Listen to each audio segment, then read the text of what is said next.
Good evening, ladies and gentlemen.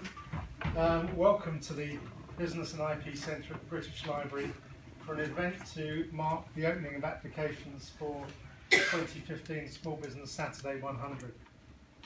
Before we get properly underway, just a little background for you. Now, currently in its third year, Small Business Saturday is already the UK's most successful ever small business campaign. We're a grassroots, not-for-profit organisation, a small but perfectly formed team. And last year, 16.5 million adults supported a small business on Small Business Saturday itself, and we achieved 64% consumer awareness of the campaign. Tonight is not the official launch of this year's campaign. That happens in July, and then we go on the road with some regional launches in September and October in Scotland and Wales and Northern Ireland. And also, when we launch properly in July, we'll be giving you the details of our annual bus tour around the UK, which kicks off in November and which we've gone slightly bonkers with this year compared to previous years. But a little bit about the 100, the Small Business Saturday 100, the applications for which, as I say, we open today. The idea behind the 100 was that we wanted to find a group of small businesses in year one and again in year two that would demonstrate the diversity and the breadth of talent and innovation that is within the UK small business sector. Our strapline for this year is 5 million small businesses, one big day. There are 5.2 million small businesses in the UK, and that was our ambition with the 100. So we have a 100 from last year, and if you look at the year before as well, some of them are with us this evening, you will see that they span the breadth of retail, of hospitality, of B2B, of professional services, of tech. They're family businesses, they're high growth businesses, there's some that are quite happily not growing any more than they have at the moment, but they all have something in common, that they are integral to their communities and that they are enterprising and they're job creating. Our panel this evening are going to tell you what it's been like for them being part of our 100 over the last year, and I'm hoping they're going to try and do their best to incentivise you to put yourself forward for this year. We'll be asking them some questions, and we'll also be taking some questions via Twitter. But before we do, I just wanted to introduce you to Isabel Oswell, who is the Head of Business Marketing here at the British Library, our host this evening, and she's going to tell you a little bit about this wonderful place. Thanks very much, Howard. Hi, my name's, as Howard said, Isabel Oswell. I head up the business services at the British Library, and a very warm welcome to you this evening. Who's been to the Business and IP Centre before? About a third of you. And who lives in London? Do you all live in London or the home counties thereabouts? That's a much larger percentage, 80%. I'm hoping next year, if you're still here in this audience, there'll be 100% of you coming back. So Business and IP Centre started in 2006, and since we opened we've had over 450,000 people through the doors, 15% of which are in retail, and I know a lot of you are outside the retail sector as well. And we've helped thousands of people to start up and to grow their businesses. And I suppose the major thing about the library is there's about £5 million worth of information right behind you in that reading room there.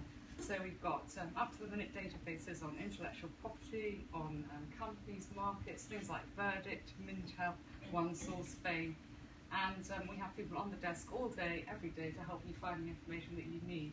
We also run a range of workshops which are either free or very heavily subsidised, and they cover the nuts and bolts of how to set up and run a business as well as how to grow it. So it's things like how do I do the marketing, how do I take advantage of social media, how do I run the cash flow, and we also have a series of events called Inspiring Entrepreneurs where we have very famous entrepreneurs talking about how they set up and ran their business and sharing their tips with the people in the audience.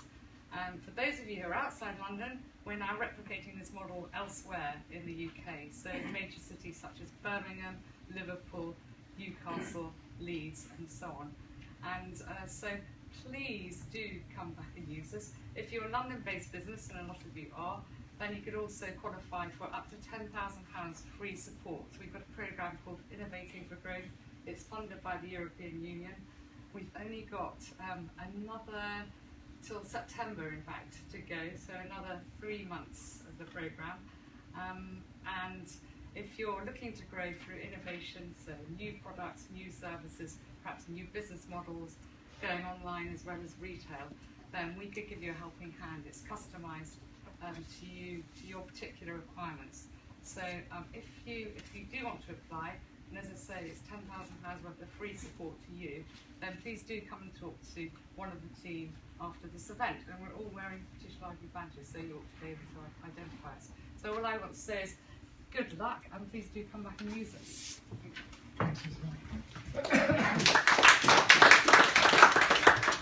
So we want this to be a fairly interactive and reasonably informal evening, because if it's just the four guys and me talking, it's going to be awfully dull. So if you have a question that you want to ask or a point you want to make, please just pop your hand up. Chris has got a microphone and he'll bring it round to you so that we can make sure that everybody's heard. The four people in front of you who we'll introduce in a second are what we're calling this year four of our 20-odd Small Business Saturday champions for 2015. They're all people who were either in last year's 100 or the 100 before. And they are a fairly diverse group of businesses represented this evening. I'll let them introduce themselves to you. We are being streamed live this evening via Periscope, and we are taking Twitter Q&As if anybody tweets them in using the hashtag SmallBizSatUK. So if any of those pop up, I'll get something probably thrown at me from Grace in the corner, and we'll stop and take that question as well. But as I say, if there's anything you wish to ask, then please feel free to do so. If it's anything for the guys, if it's something specifically to do with the campaign, then Grace, who looks after our social media, Catherine, who's our head of public affairs, Claire, who's our project manager, and Chris, who's my colleague on the media team, we can all answer questions either during the session or afterwards. So let's get underway. So we have four of our champions with us this evening. Francesca, Lee, Klayton and Alison. I will let them introduce themselves and their businesses to you. So Alison, kick off.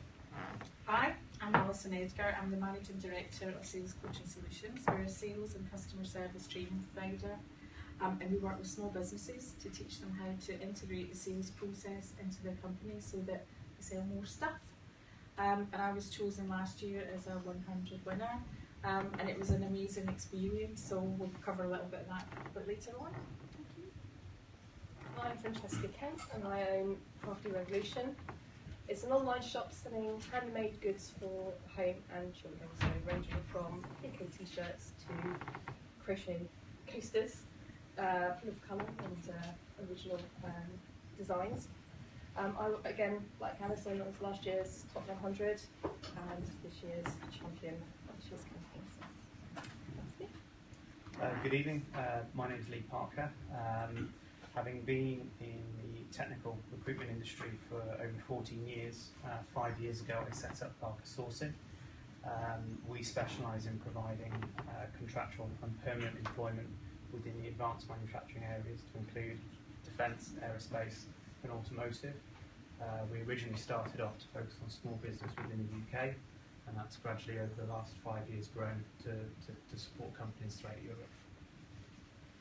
Hi, I'm Klayton Palmer from Cinter Design. We're a start-up design and engineering consultancy with a small business mentality. And we provided everything from name generation and logo design and branding for business startups through to product development and generating IP for companies and clients alike. I should probably know this, but I don't. How long have you all had your businesses going for? We're a month into our third year. Lee? It'll be 5 years this year. 3 years tomorrow. And I'm 3 years as well, but it's only within the last year that I went limited and VAT registered and took on employees. So really that's happened over the last 12 months. My husband said prior to that I was just playing at it. Cross the Rubicon. Okay, so the question we're going to start with, I'm going to ask the guys, and it'd be interesting to get feedback from people in the audience as well, is as a small business owner, what makes you most excited about your business? Lee?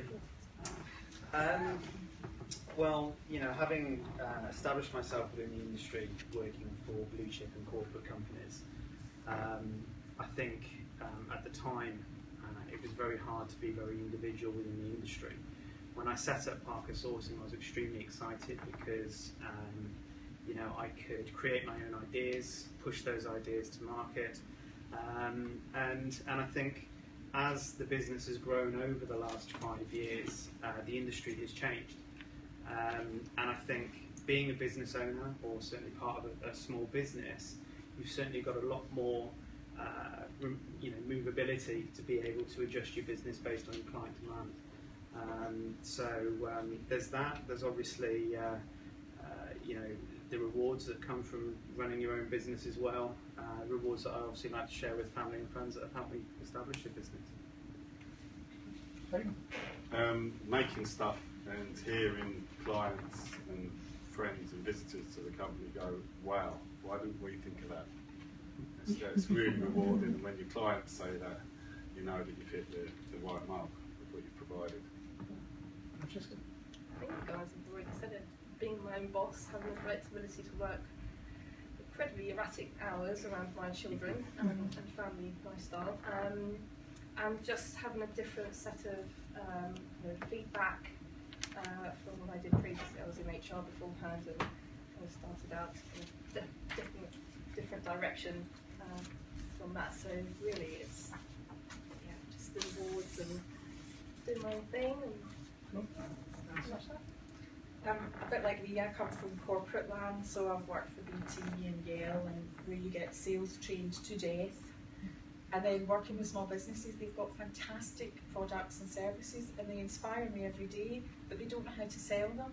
So we work really closely with them to put the sales process in and get them to understand. And we've worked, over the last year, we've worked really closely with the Growth Vouchers programme and Enterprise Nation. And what makes it really rewarding for me is when they phone you up and go, oh, guess what happened, Alison? We've just signed an order for whatever it is. And you can actually see, our pleasure comes in the results that the clients get. And that's what's been great. Nikki's nodding in the front row there. Do you agree with that? Absolutely. This is Nikki. Nikki was one of our 100 last year from Virtuoso Systems. That's right. So, what gets you excited? Being my own boss and being in charge of what I'm doing, being in charge of generating my own luck, I suppose, because I was made redundant twice in the recession and I got really fed up with it, so I thought, okay, I'm going to quit this, do my own thing, and I'm completely in charge of my own future, which is a fantastic feeling. Anybody from the audience, does that ring familiar bells with you? Yes. Yeah? So what's your business? It's a recruitment business, Okay. and I set it up this year. I wasn't made redundant as you were, but I very much understand that being wanting to feel like you're in control of your own future. And having had, I don't know how long all of you have had your businesses, but could you envisage now going back and working for somebody else? No. I'm unemployable now. So. Some people had said that before. I wasn't going to say. Cool. So now, thinking about the Small Business Saturday 100, how did you find out about it last year, you four, and what prompted you to enter? Alison. I saw it on Twitter, and I think it was actually Nikki that tweeted it. And I just picked up and I thought, wow, that sounds absolutely amazing. I didn't really know much about it. Because we knew each other before, didn't we? Yeah, well, from Twitter, Yeah, it really just, I think that's a whole side that we're quite active on social media, and I think as a small business, that if you're not active, get active, do the free courses, get involved. It's a big community out there. We have, on Small Business Saturday on the Twitter feed, we have, I'm looking, Grace, 21,000? 21,000 following us on Twitter, probably a similar number on Facebook, 21,000 on Facebook plus the other social feeds. And there is a real community, particularly on Facebook, I find, with the Small Business Saturday Facebook feed. There's an awful lot of, and it always surprises me that, particularly on the Facebook thing, we've talked about this before, that you can go on in the morning and just post, where's the best place in Britain to buy a bacon sandwich, and within half an hour you'll have 53 places around the UK where you can go and buy a bacon sandwich. So it's fine. Francesca, where did you find? Sorry, Is your it's at Small Biz Sat UK is the Twitter stuff which is feed, with an app, and isn't it? Yeah. and Facebook is Small Business Saturday UK. Thank you. How did you find out? I believe it was through Twitter as well.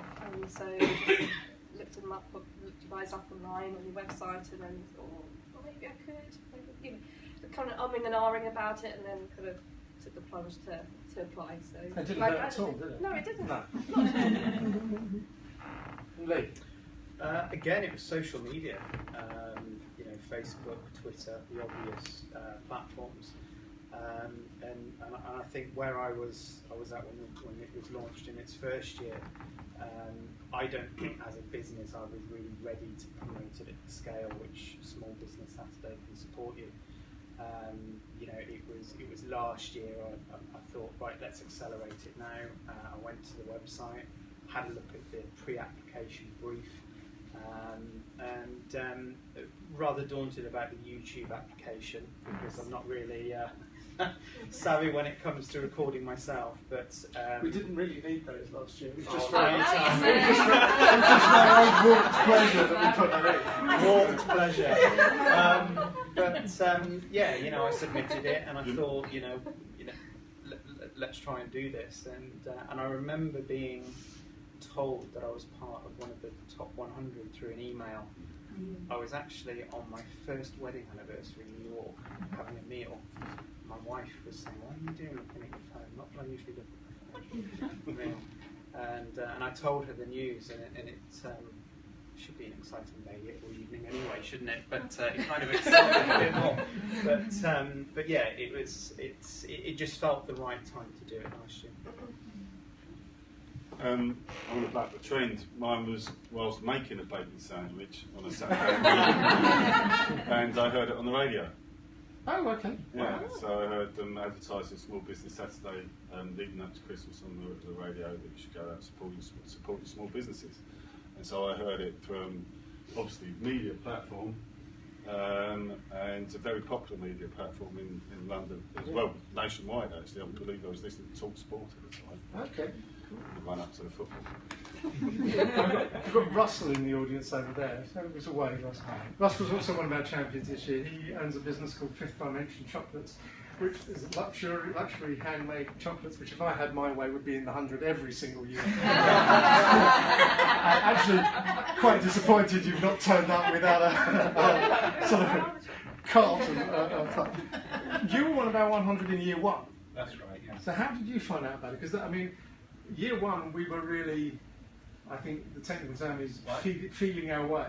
Yeah, I actually found out about it before I'd started the business. I was going through all the promotions and preparations. I was at an Enterprise Nations event, a food event.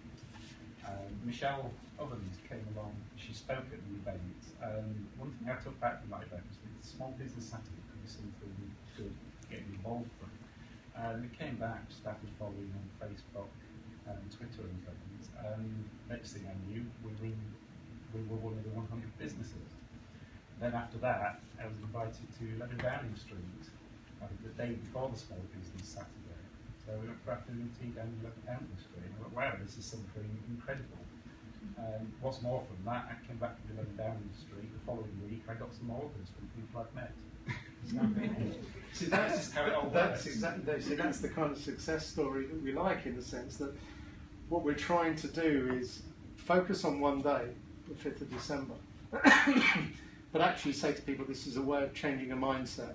So yes, it's one day, but actually we want you to get into the mindset of whatever you're doing, whether you're a consumer or whether you're a small business, to try and interact with other small businesses. Whether it's whether you're going out for a coffee, think about where you're going to have a coffee. I mean, I know when we go around the country, and we were in Edinburgh last October doing a launch, and we got up to get ready to go off and do our various things. We consciously sat and thought about where we could go for breakfast, because it had to be a small independent business. And you go off and you find, and it is about creating a mindset. Russell touched on the Downing Street thing in 2013, and we did a Downing Street event in 2014. We put on a Christmas market in Downing Street, first ever Christmas market in Downing Street, you don't often get people who allow you to take chalets into Downing Street and set it up. You get some very odd looks. Talk about that event, because what we did is we took our 100 small businesses last year to Downing Street, and some of them had a chalet or part of a chalet to express their wares and share their goods. What was that experience like?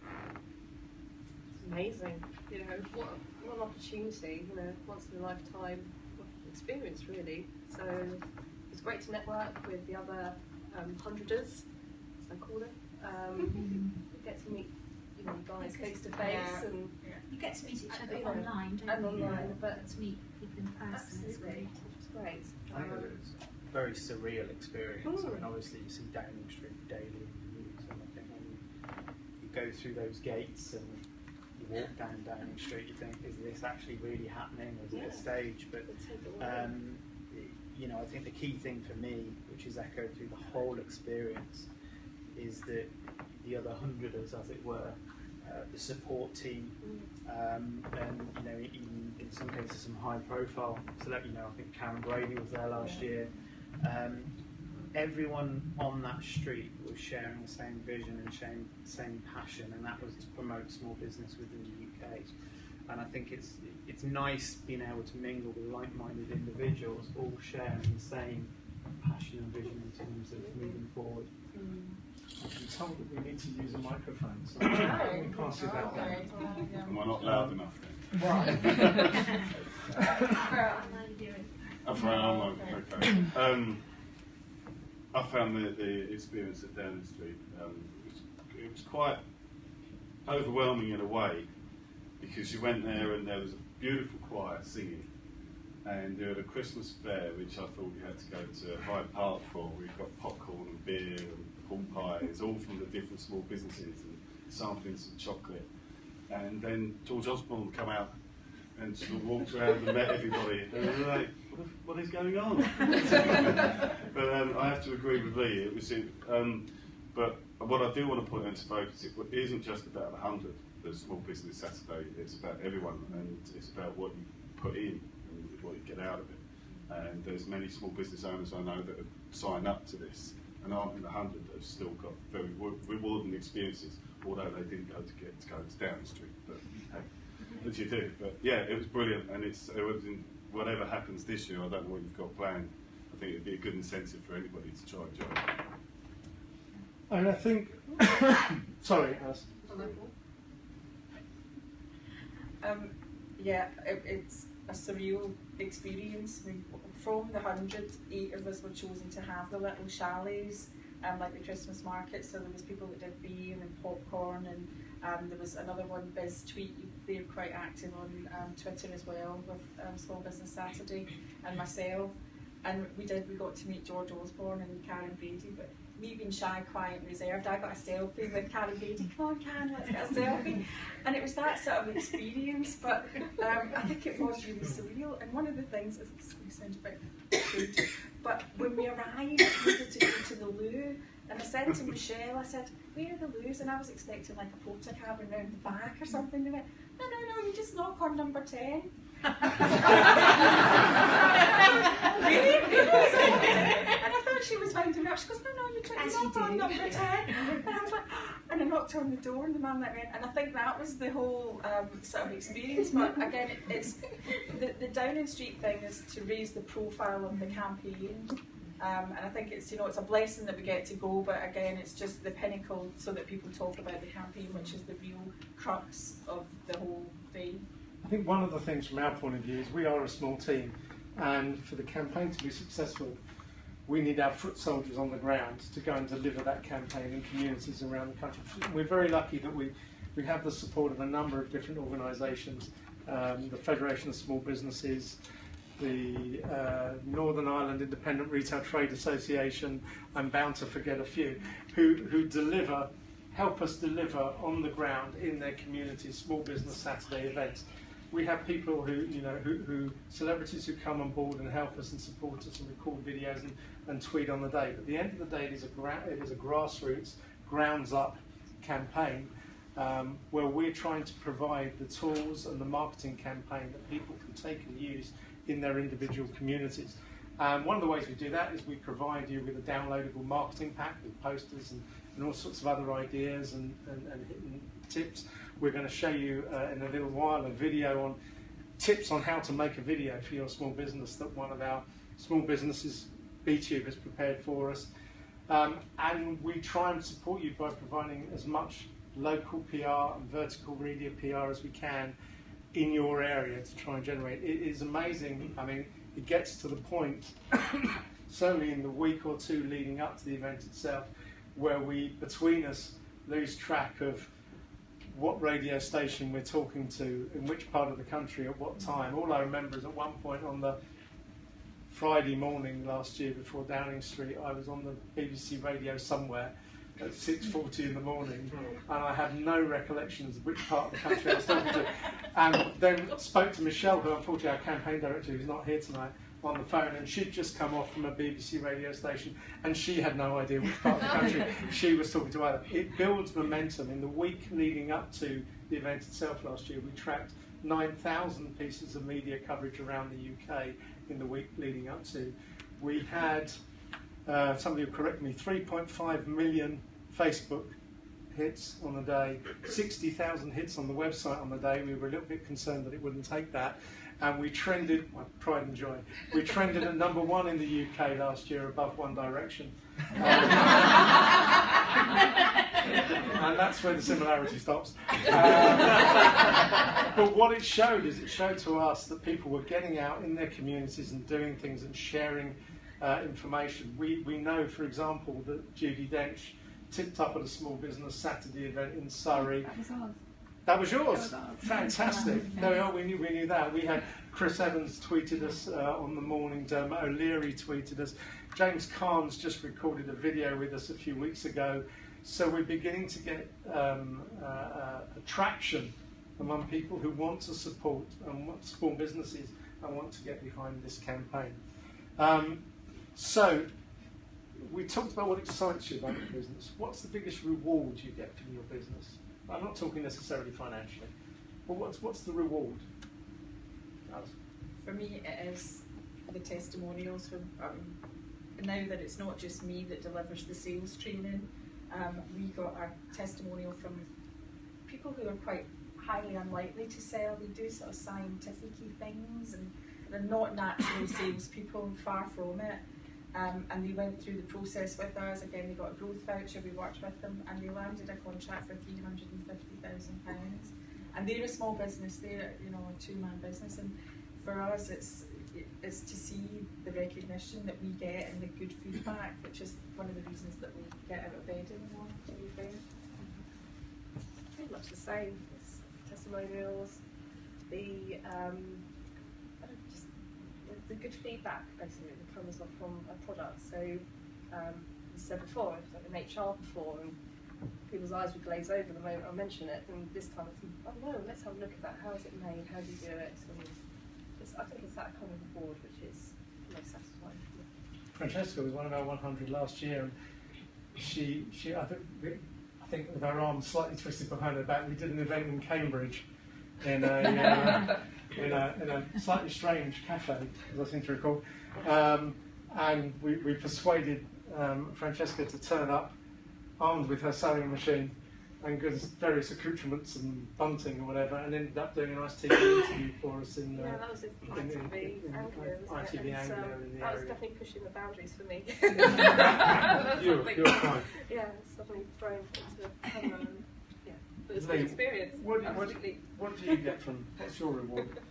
A couple of things, I suppose. There's on the professional side, again, just echoing what you said, it's having that customer feedback, that customer satisfaction and interaction on a daily, weekly, monthly basis.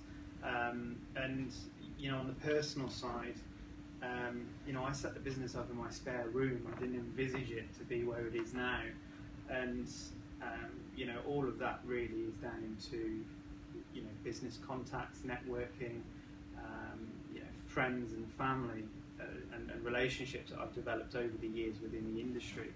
And don't get me wrong, the last 5 years, yes, they've been brilliant. There's been ups, there's been downs. There always will be. That when you're feeling low and you've got the downer, you rely on your support network, and when the highs come and you can share your experiences. I mean, actually on Small Business Saturday last year, I was fortunate enough to have a live interview with Sky, which the team said it would last a couple of minutes. I think it lasted about 10, and I wasn't briefed. But it was a tremendous experience, and it's just things like that you can share with the network that you've developed over the years of trying to create something, and there's nothing more rewarding than just sharing your experiences with those that you're closest with. So that's what I get out of it. I'm going to sound like a parrot, man. I suppose I've worked for some big businesses and have been a medium cog in a huge business, and you do a really great job, and the person above you gets the thanks or whatever, and you don't mind because you get paid. But that isn't rewarding. You go home, you take a bit of money home, and that doesn't reward you. And they've proven in psychology that you pay someone more money, it doesn't make them happier. Well, starting up my company or with my colleagues, and it's really hard starting up a small business. It's really tough because you do get down a lot. But when you do something right, or you succeed at something, and you give something tangible to a client or a customer or to an organisation, we've done some charitable work as well. You give them something, and they go, "Wow, this is amazing." You forget about how much you've been paid, and it's probably not that much because you're looking for it's your first client, you've given them a discount, anything like that. But the reward and the impact it has in that particular area, and for those people that you've done the job for, that's tangible. That feeling is really tangible, and it drives you to try and do something better and more for your next client. And then you also learn how to price properly, and you get a financial reward for it as well. But you get there. It's a different level of motivation. It is. And I'm sure many of you are in the same boat. I mean, working corporately, you have your pay packet at the end of the month, and you've got that security based on performance. But I think working for yourself, certainly I've got a young family, I've got a mortgage to pay. That first paycheck when you first set up your business, that's rewarding. Just seeing again, it's a completely different level of self-motivation. I can't explain it, but it's. I need to add a couple of other things to that as well. Is that you're starting up your own business and you have to work. There's all hours that come really, but having a small family myself, you can manage your time so that you can make time to drop your kids off to school. And pick them up. You can make time for your family as well as work time for your business, although you end up working late at night rather than working 9 till 6. But you can shuffle your time around, which you can't do with working for a man or whoever it might be. And that paycheck where you do get it is rewarding because you know that you've been paid for something that you've created, designed, developed off your own back for someone. And you learn so much. You learn so much. We have a question from the Twitter sphere. We do. So this is from @Scene6, who asks, "We all know the normal ways to promote on social media. Who's got some unusual ideas for making the most of being a Small Biz 100? We are quite active in any form of PR that there is. So for us, if we look at the last year, a lot of our time has been making our brand being part of our profile. So for an example, if there's 2 tablets and they've got the same apps, they've got the same cover, they're the same price, but one says Apple and one's got no brand, then we've spent a lot of time raising the Sales Coaching Solutions brand. So we're forever writing press releases to our local press, which we cover on Twitter, about Small Business Saturday, about anything really. We do anything and we write a press release. So I think actually creating your own PR is a really good way, and again, enter competitions. You know, I feel as if I'm forever, oh, I wonder what competition we're in this week. We're in something. Because it's great PR. I mean, we're up for the finals of some women in something. We're off to Birmingham next week. And again, we're quite competitive as well. We like to win. So I think get your name out there any way that you can. Anybody from the audience got any tips on social media? Anybody out there? Yeah. Well, I ran a social media consultancy, so I should say something. I think one of the real assets in social media is being able to make those connections and to connect people who otherwise wouldn't cross paths. You know, as a social media business, we work with lots of other businesses, and sometimes you hear about their struggles, and you're like, oh, so and so could really help out so and so, and you just sort of connect them. And it's so easy to do it in social media, you know, a tweet or just a post on LinkedIn or whatever. So I think that's one of the things that actually adds quite a lot of value. And we don't get anything out of it per se or now, but later on, you know, Build if relationships, it's yeah. good social media karma, it always comes back. I think it's just moving on that point, it's the interaction that you have with your audience and your prospective audience as well. I mean, I think my wife probably curses me because every time she looks at me, she just sees an apple.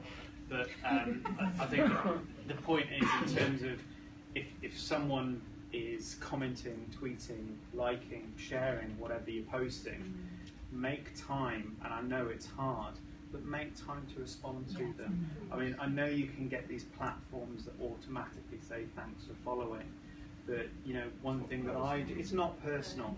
Be personal with your followers. You know, I do make the effort at the end of the day. You know, if I've had 10 or 15 or 20 followers, I'll send them an individual tweet, thanks for following. What are you up to this week? Start to interact, create new conversations and new subjects. I think from our point of view, Chris might, who's co-owns a business with me, he might be better to talk about this than me, but from our point of view, social media for engagement is critical. We've met so many companies who say, I tried Twitter for about an hour and a half, I didn't earn any new business out of it, so it's true. And it's all about conversation and engagement, relationship building. And I think one of the other things we've always tried to say to our clients, particularly those that haven't had a background in social media, is networking online is no different to networking in person, in the sense that you wouldn't come into a room and go straight up to somebody and say, hello, give me your business.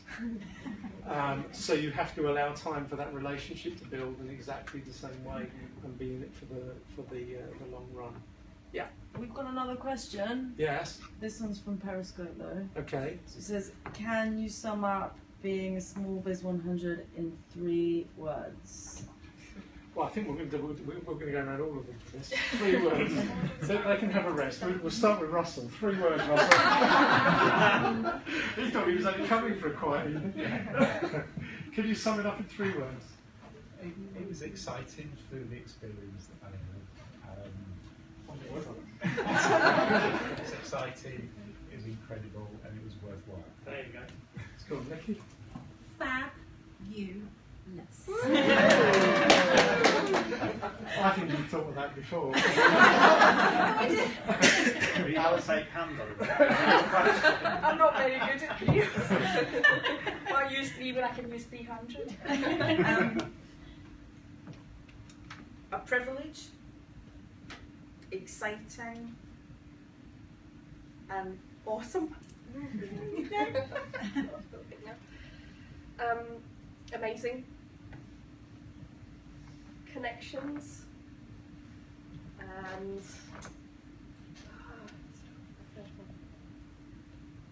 just brilliant. I need a thesaurus. I know. Exhilarating. Superb. Sounds awful, doesn't it? It's getting a bit cringier by the minute.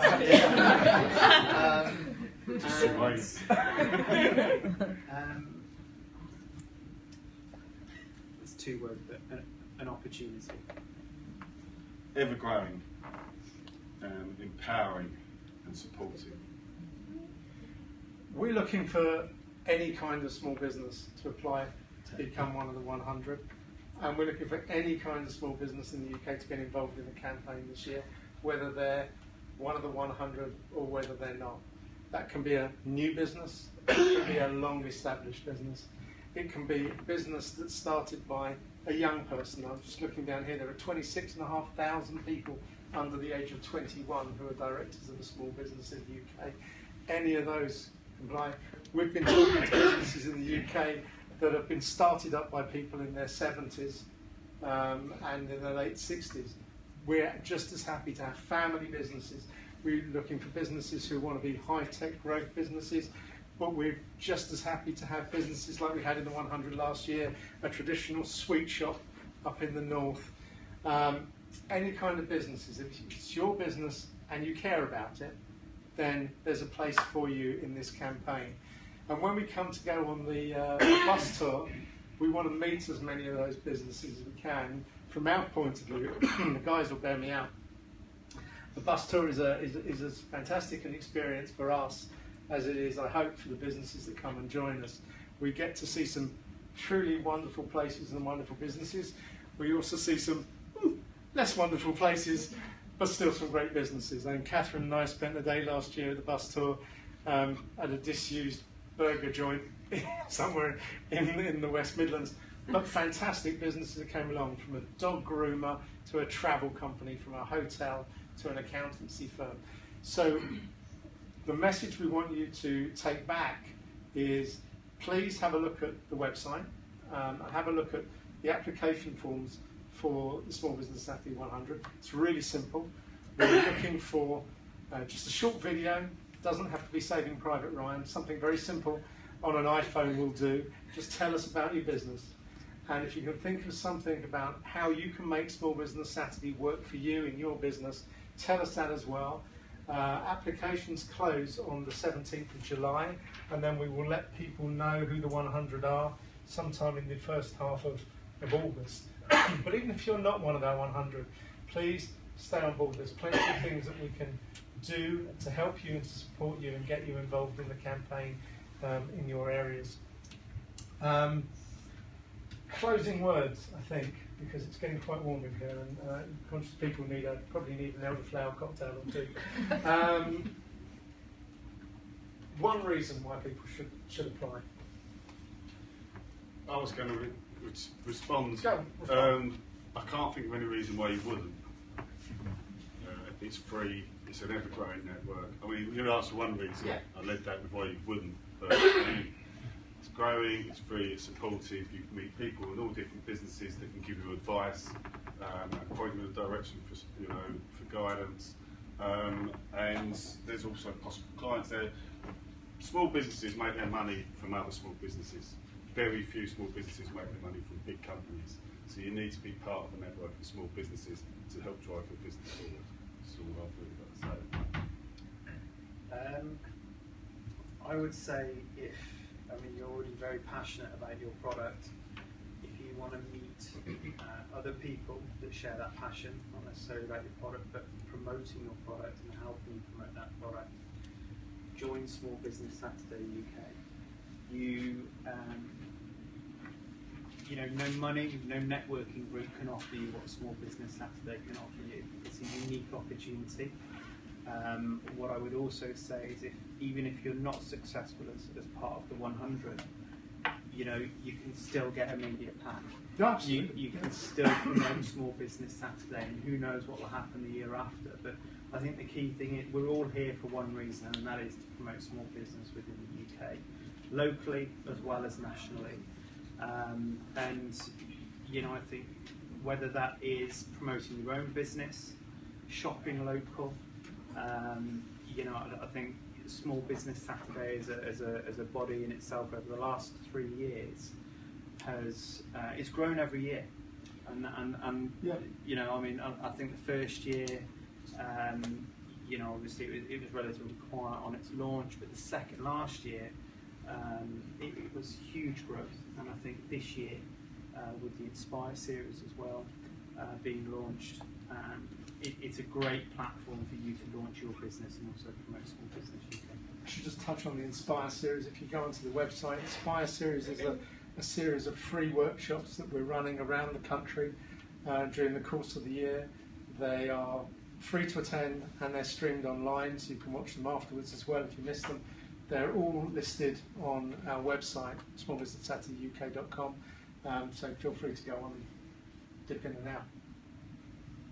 I just say, what an opportunity to be part of a great campaign, you know, and to connect with, as Lee said, like-minded people, to be able to be passionate about your product, about small businesses. What's to lose, basically? Just go for it. I did. For me, one of the things I think it's important to be involved is to understand how important it is to shop local. And when I had last year, I was part of a networking group, a breakfast group, and there was about 30 people in the room. And I stood up, and it was my time. This is a fantastic opportunity. You need to apply for this. And somebody said, "But I don't work on a Saturday." And I thought, actually, they've kind of missed the message. So although it happens on that day, I mean, the FSB put out some statistics last year just prior to the event. So if you're lucky enough to get a cup of coffee for £1 and you spend it with a national or international company, only 40% will stay in your community. Whereas actually, if you shop and you use a local trader, 70 pence of that pound will stay there. And then the knock-on effect is more money's in your community, so they can afford to get a painter and decorator rather than doing it themselves. They can afford a new website. They can afford it. It's the growth and the spiral, and how important it is to keep that money in our community rather than offshoring it somewhere else. So to me, that's the thing I think is to get behind it, because it's so important to keep that money in your community, because we all benefit as small businesses. Does anybody have any questions about this year's campaign? Anything you particularly want any of us, any of the guys, to answer? We'll all be hanging around outside afterwards, so feel free to collar us.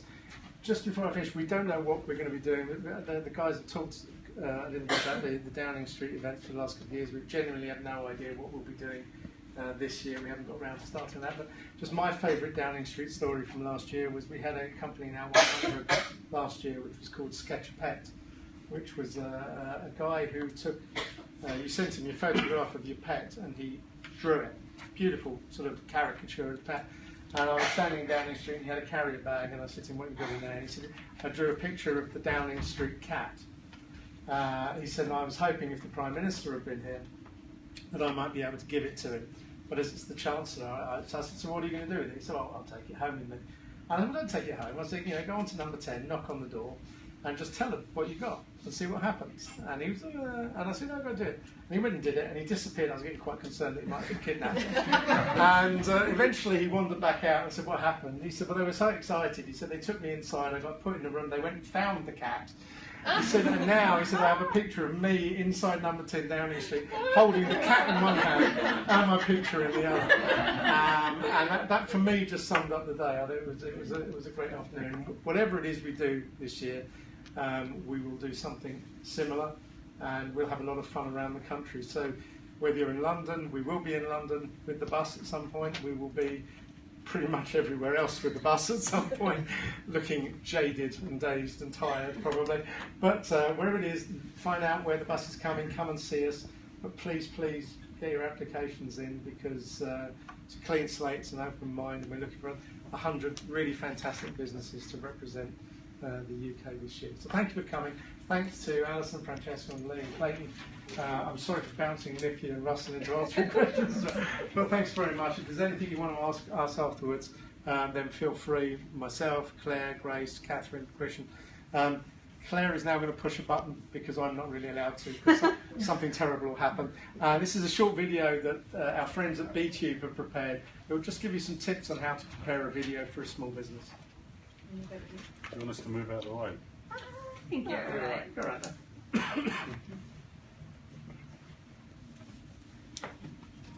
Hey, I'm Tom. I'm a senior producer at Cinter Digital, and I'm going to give you some top tips on how to use video for small business Saturday. So, why video? The first reason I think of is discoverability. If people are trying to find you, or you're trying to find things, that's when you're probably going to go on a search engine, and you're probably going to go on Google.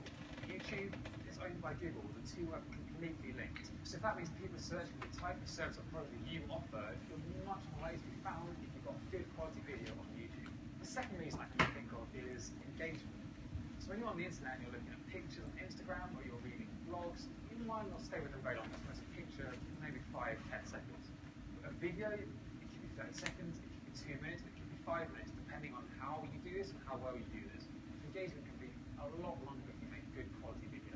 Third reason is sentiment. A good video can get the passion you have for your business and your brand across to your customers that no other media really can. And that passion, that feeling through video can create really big advocates for you and your brand. So that was the why. Now the what. How are you going to make this video? What's it going to look like? You keep it really simple and do exactly what I'm doing right now. Grab a camera, grab a phone, talk straight down the lens, straight to a customer and say exactly what it is you want to get across in this video. What if you don't have to do that? Do interview style. Write a list of questions and get a friend to ask you them. Or if you want to get across what other people think of your business, you can interview staff members or even your customers. So you don't just want interviews, you want what we call cutaways. So grab your camera and go around and get some beautiful shots of whatever your product or service is to put into your video to show off your business. Okay, and then the last thing you've got to think about is music. Everyone loves music. Drastically improve your video. So a great free resource for you is youtube.com/audio library. Completely free to use, so use as much as you want, go nuts. Just be careful with music, don't use anything copyrighted, you could get into trouble. Great, now you've got all your footage, you've got your music, now it's time to piece it together, which is what we call editing. Now this isn't a challenging thing, this isn't tricky, just don't get daunted by it. There's loads of free software out there, such as iMovie, Max, or Windows Movie Maker, that are great for putting sort of videos together. The first place I'd start is with your interviews. So lay them out on the track, cut into a narrative what you're trying to get across. So start with the beginning of the story, good middle, and really great end. And then over the top of that, you're going to put the cutaways, show off the products that you're talking about during the video. And then sit underneath a nice little music track. So let me quickly talk to you a little bit about beginnings and ends, because that's kind of the important bit of your video, really. So online, you have between 5 and 8 seconds to really capture someone's attention. Just don't do a long 30-second montage of your product, as beautiful as it will probably look. Get straight into talking about it, really get their attention right at the beginning. And then at the very end, think about your call to action. What are you trying to do for you? Are you trying to drive them to your product, or your website, or your Facebook? Or to subscribe to your YouTube channel? Figure that one out. And then, if I was you, deliver it straight down the camera, straight to your audience. Or if you want to, do it through text or annotation from YouTube. So the masterpiece is done. Now what do you do with it? Put it up on YouTube. I'd probably put it up a few days in advance. Just uploading is not the end of the story. You've got to think about the title, description, and tags. These are so important. YouTube can only search what you give it. It can only search through words. It can't search through the video itself. So how you title it, how you describe it, how you tag it is so important for people to be able to discover your video. And then probably put up custom thumbnails so people really want to click on it. And then once you've done that, I'd probably put it up later on Facebook. Facebook auto play is a big part of the industry now. When people come across your video on Facebook, it auto plays. People start seeing your message straight away. And then share it. Share it with friends, share it with customers, get them start to send it out, get people watching. Because as soon as YouTube sees those views backing up, it starts thinking your quality video. And then before then, as they happen, start sharing with the hashtag on Twitter and Facebook. It's so key to getting your message across and being part of that conversation, being part of Small Business Saturday. Sharing other people's video is what it's all about. So no one's expecting an award-winning masterpiece here, but I'm sure everyone will be great. So don't forget to use hashtag and I look forward to seeing you guys.